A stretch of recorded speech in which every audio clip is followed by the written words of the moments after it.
So I just purchased this 2022 KTM 350 XC Special Edition. It's new to me. It has been raced for one season.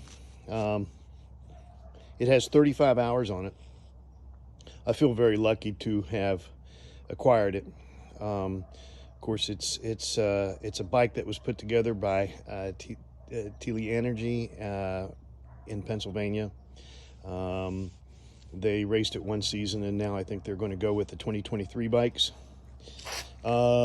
This bike has so many special features. Just want to go over them. Basically, I switched out a few things.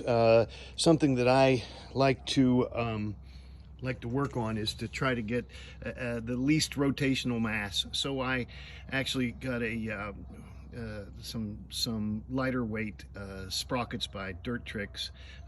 I got some titanium bolts there to hold it on. Titanium chain adjuster bolt. I think that's an aftermarket plastic chain guide that's a little bit stronger than stock that they put on. If you go over here, the gentleman who raced it has these pivot pegs, which I believe are supposed to make it a little more comfortable. What I've read about it is it takes a little getting used to. So I haven't even ridden this yet. I've had it for about a month now. I've got a Rekluse slave cylinder on this side. Basically they have an ECU. It's actually has this 90-degree fuel line coming out from it. I replaced a couple of the bolts with titanium there. The seat is a Consept Seat. It's a little bit of a low profile, a little more comfortable. They put on some bark busters that are aluminum. There's the Get ECU. I think that it's pretty much you can actually have two different types of programs. Right now it's set up for race gas on one and regular gas on the other.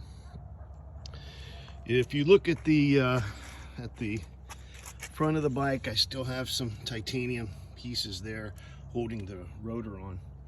They put an aftermarket protection from Enduro Engineering on the radiator. It's got some Neken triple clamps on there, and if you look right in here, it's also got the SFS system, which I think is the super soft, super it's a smooth feeling system is what's on that.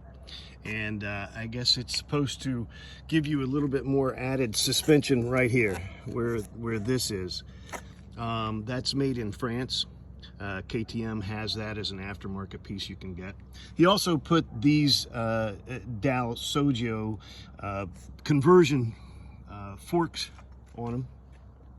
Basically, those are to replace the air system that I think a lot of people are having issues with, and turns these forks into conventional forks. I'm going to move over to the other side where I think some of the other aftermarket parts they put on it was the fan and a Rekluse clutch that goes with the Rekluse slave cylinder on the other side. They also have the Super Trax rear shock. So I'm really happy about getting this. I can't wait to try to take a ride in it sometime soon. It's been kind of cold lately, but just wanted to show you this build, and that's it.